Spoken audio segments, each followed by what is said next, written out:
Hello, good morning. So we continue with this fourth day on the 5 keys to love. So in the last 2 days, we talked about the core wounds coming from our personal conditioning, feeling not worthy of being loved, and having difficulties to trust. And we also talked about how to heal, to approach relationship from a more secure place. So today and tomorrow, I'm going to be talking about another type of obstacles. That is the way that we are wired as human beings, the way we function. I'm going to talk about the way we think and the way we feel that also interferes with creating secure relationships. So let's start. Today we're going to talk about how we think and the way we think and how it is sometimes getting in the way. So first important information is to know or to remember that our brain is wired not for love, but for survival. So this is really, really important to realize this. We are wired to survive. Our primal brain, our reptilian brain, the most ancient part of our brain that is here for such a long time, is here to keep us safe. And so now we are not trying to keep us safe from predators, but from other threats, other dangers. So the brain, to do this, it has several biases that gets in the way. So I'm going to mention all of these biases so that you're going to understand what is happening that sometimes leads to create the result that you have in your life or in dating. First thing, because it is wanting to keep us safe, it is going to stay away from risks, or what it perceives as risky. This is why we want to stay in our comfort zone. So if you are dating or if you want to date, it's going to be hard to take risk. And so it's going to be maybe hard to put yourself out there, to be seen by others and potentially be judged, right? So this is a first fear, a first threat that your brain is perceiving. Second, when you're moving forward in the relationship, you might be afraid to connect, to go deeper, to be more intimate with the person, to be seen more vulnerably, right? So this is another stage. And then finally, your brain might be afraid to commit. There might be a thought that is, I'm going to lose myself in this relationship, I'm going to lose who I am, or I'm going to get hurt. So this is always in the back of your mind, very subconscious, but it is driving the way you're seeing things and the way you're acting, the way you're behaving. So because your brain sees those as danger, it's going to put on the brakes on. So it's going to find excuses or arguments to not go on the app. For example, if you're doing online dating, to delete the app if you are maybe deleted, or to focus on the imperfection, like you start dating somebody and then you're like, oh, hold on, like he's like this, she's like that. Anything to make you stay in your comfort zone and to stay safe, basically. So I started talking about the imperfection because this is another bias of our brain, the negativity bias. Our brain is wired to look out for threats and to have a kind of a wary approach to things. So anything that can seem like negative, we're moving back, right? So if you are receiving 9 compliments and 1 critic, your brain is going to be in loops about the negative and not about the compliments. So yes, we are spinning on the negative. This is why you overthink in dating. This is why you take things personally. This is why you imagine the worst case scenario, what might happen. Just your brain trying to keep you safe. Another bias is our brain is an interpretation machine. It likes to interpret. Because it's a very logical way. It wants to make sense of things. So if there is one information that is not there, it is going to create something to make sense. It's going to try to connect the dots. So if there's a gap, yes, it will fill in the blank, create an explanation, whether the explanation is serving you or not. So this is why you make assumptions. So if somebody acts in a way or tell you something, you're going to imagine what is behind. You're going to project what is behind for you to make sense, even if it's not true and even if it's not helping you. So you start seeing all those biases that are getting in the way. Now, one way to feel safe is familiarity. Familiarity feels safe. I'm sure you understand this. What is familiar? When in your home, when you know the environment, you feel safer, right? That's when you're in a different country, you're traveling, you're more on the lookout, right? So this attachment to familiarity is what is going to make you be drawn over and over to a certain type of partners, even though they are not meeting your needs, right? They might feel familiar themselves, or the dynamic between the two of you might feel familiar. You might feel like, oh, this is an emotional experience that I've been living maybe in my childhood or maybe in a past relationship.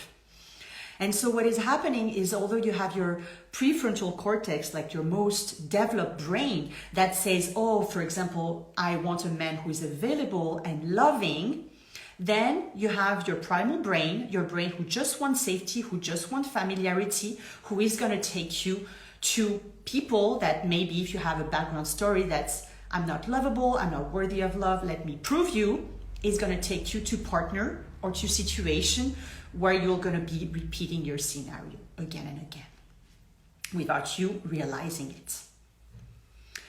Another interesting information is that our brain, you take the belief from the past. So what has happened to you is the reality, and it is very hard to imagine that you can create something different. So if you've never been in a secure, loving, peaceful relationship, your brain is like, I cannot go there. It's not possible for me. It requires much more energy to start believing in things that have not happened yet. So if you feel, oh, I've been rejected once, I've been rejecting twice, then your brain starts thinking, okay, rejection is normal. This is what happened. When I put myself out, I get rejected. So the past is creating your presence and is impacting your future. And also interesting to realize how our brain functions. We are going into the world, and there is thousands of information throughout the world that we are receiving over and over. We are receiving stimulation through all our senses. And so our brain cannot take everything in. It has to filter. And it filters based on its belief. Again, so I'm sure you all experience this. Maybe you want to buy a car. This happened for me. I never paid attention to cars in my life. And the day we decided to buy a car, then I was like, okay. Then I started looking at cars, the colors, the models, the brands. Then my attention was there. So my brain was directed to where I was taking it. Look at the car. Or we often think about, we can think of when women are pregnant or wanting to be pregnant, they're going to suddenly see all the pregnant women. It's like if you're looking for the color red, this is what you're going to see. You're going to not see all the other colors that are happening in the background. So, yes, based on what you're bringing your attention to, based on what you believe in, this is what you're going to see. It's again a way to feel familiar and to feel safe. And it requires less energy to go into that direction. So our brain is going to look for evidence or going to create evidence based on what's happening. So whatever story you have, whatever you believe in, your brain is going to bring you the evidence that this is true. Again, whether it is helping you or not. So this is where it's interesting. This is where I'm connecting to what I was saying the other days. When you have your personal history, your personal conditioning about I'm not worthy of love and or love is not safe, love is dangerous, then the way your human conditioning is going to feed that narrative if you don't pay attention, if you're not conscious, if you're not intentional about this. Your brain is going to bring you any evidence that you are not worthy of love, that men are not into you, that love is dangerous, that you're going to be rejected again. There's two layers, your personal conditioning and then your human, like general conditioning that doesn't work for you.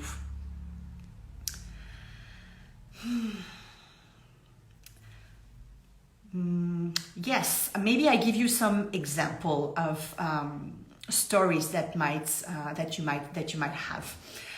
So for example, what I see a lot with my clients, they tell me all the time, dating apps, they are not organic, they are not spontaneous, they are not natural. And so it impacts the way they are going to show up. They influence, because when they think this, then they are resistant. And when they are resistant, then they are not gonna take action. They are not going to go on the app. They are not going to go and they're going to have less chances to meet somebody, right? So I'm mentioning this for you to see how our beliefs are creating our reality as well. I'm going to go more into that. Now I want to start switching to the solution. So we have the problem, the issue is that our brain is not working for us. If we don't pay attention to it, the way it works by default is not serving us. But so the solution is to learn how to manage it. There's a beautiful say that is, the mind can be a terrible master, but a wonderful servant. So this is where you want to switch. And we know from neuroscience that our brain is plastic. So we can use it, we can change it. So instead of approaching life and dating from an unconscious mind based on unsupportive belief and cognitive biases, you can learn to manage your mind and change how you're thinking and how you perceive relationship, how you perceive yourself, how you perceive men, how you perceive dating apps or whatever you want, in a way that actually serve you to create those relationships you want. So how do we do this? First we become aware. We bring the light of our consciousness. This is the first point that I mentioned in this series, is like understanding, becoming aware of what is happening. So having awareness of your thoughts through journaling, through meditation, through just being mindful of your thoughts. We have thousands of thoughts throughout the day, and most of them, it is said 95% are repetition. So you're gonna spot them at some point if you start paying attention. You're gonna start identifying the ones that are really not helping you. And then you have your groups of thoughts that are not helping you. I'm not worthy of love, dating apps are not natural, time is running out, like all these stories. You're gonna see them, and once you see them, then you can question them. You can question them. Is it true? Like, is it really true? Is it helping me? Do I want to keep these thoughts? Do I want to keep this default programming, this story running my life? And then you can start, because it's important to realize that those thoughts are optional. They don't have to be true. It's just your brain offering you like a candy. Like, do you want these thoughts? You don't have to take it. You don't have to believe it, right? And then once you're debunking those thoughts, then you can create new ones.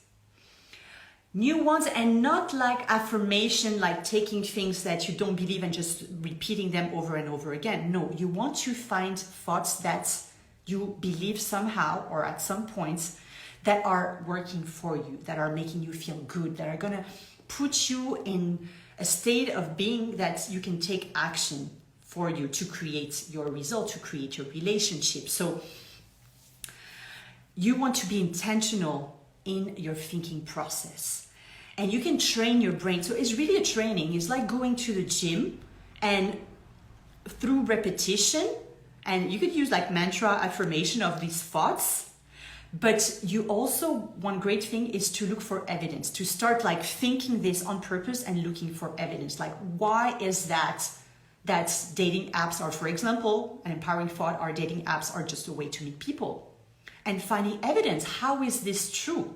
Training your mind, and this is going to be a bit tough because our brain is kind of lazy and wants to go to the default, wants to go to what it already believed, to its like story. So no, like, okay, taking the wheel from that past story and say, no, now I'm steering the wheel in a direction that I want to be believing. And another thing that you can do in managing your mind in dating is creating really a specific, intentional, supportive mindset. Realizing that you're in control. What are you in control of? Deciding what you want in a relationship, deciding who you want as a partner, building the belief that it is possible. So there are specific points that you want to look at, and really creating this this supportive mindset. And what happens is that when you're learning to manage your mind, to become the servant of your mind and not the master of your mind and not the servants of your mind, you can create a new reality, because our thoughts are, as I started to mention earlier, they are really at the core. They are really the lens through which we perceive reality. They're like a prism. You filter the world through your thoughts, through your model of thinking. And they are going to impact how you feel and how you take action, how you behave. In dating, your thoughts are going to be at the core of who you attract, who you choose, who you allow as partner, and then how you behave. Do you go and put yourself out there? Do you go and express your interests? Do you move forward in the relationship? So you can really use your thoughts to rewire your default insecure conditioning, feeling unworthy or having difficulty to trust. You can heal your past story and you can create a new one. And yes, when I mentioned the intentional mindsets, you can use it to feel motivated, inspired to put yourself out there. You can feel empowered, in control, knowing that you are in charge and not in the passive victim mode, right? And it's also really helpful to use your thoughts to stay committed in the process, to keep going. So yes, this was, I think, quite dense. So if you have any questions, feel free to comment here or send me a message. If you're curious about how I specifically use the thought work in helping you to create relationship, reach out, either send me a DM or you can directly book a call if you're interested in working together. Otherwise, I see you tomorrow and we're going to be talking about the other way that we are wired, that we can change. That is how we feel about, yes, our feelings, our emotion, all of that. So have a beautiful rest of your day and see you tomorrow.